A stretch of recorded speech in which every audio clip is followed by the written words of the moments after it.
আসসালামু আলাইকুম এভরিওয়ান। এখানে আমি আজকে বানাচ্ছি চকলেট কেক। তো সব কিছু উপকরণ নিয়ে নিয়েছি। এখানে আছে হলো 2 কাপ ময়দা, 1 কাপ কোকো পাউডার, আর হচ্ছে 1 চামচ কফি, আর 1 চামচ হচ্ছে বেকিং পাউডার, আর সামান্য লবণ।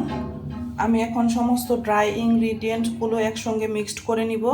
মিক্সড করে নিয়ে এটাকে চেলে নিব। এখানে আমি 4টা ডিম নিয়েছি, ডিমগুলোকে একটু ফাটিয়ে নিব।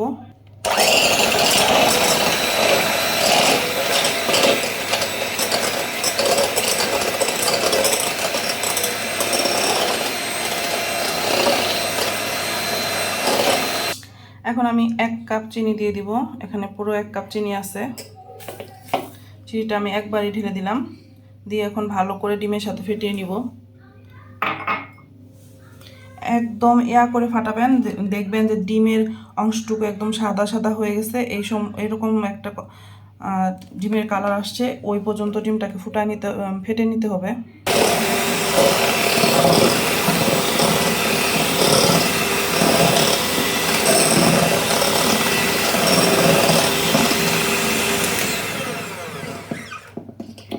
ডিমটাকে চিনির সাথে ভালো করে মিশিয়ে নেওয়া হয়ে গেছে। আমার মনে হচ্ছে আর একটু সময় বিট করতে হবে, 2 থেকে 3 মিনিটের মতো আর একটু বিট করে নিব।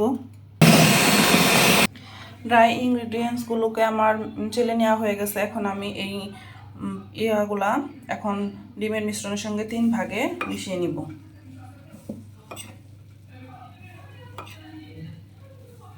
মিশানোর সময় অবশ্যই খেয়াল করতে হবে যাতে ডিমের ফর্মটা নষ্ট না হয়ে যায়। সো আস্তে আস্তে অনেক কেয়ারফুলি এটাকে মিশাতে হবে।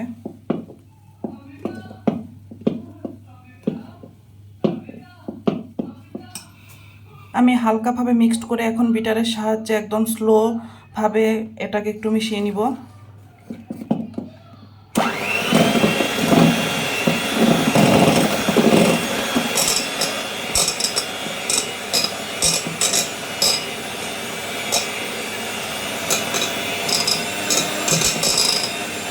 এখন যে বাকি ড্রাই উপকরণগুলো আছে সেটা দিয়ে দিব।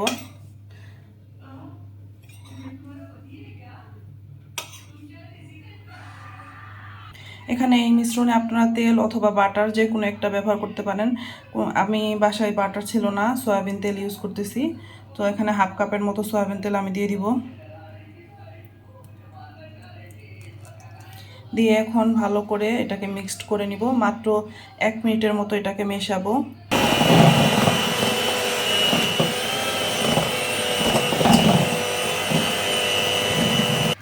সো গাইস, কেকের ব্যাটারটা আমার মিক্সড করা হয়ে গেছে। এখন আমি মোল্ডে ঢেলে নিব।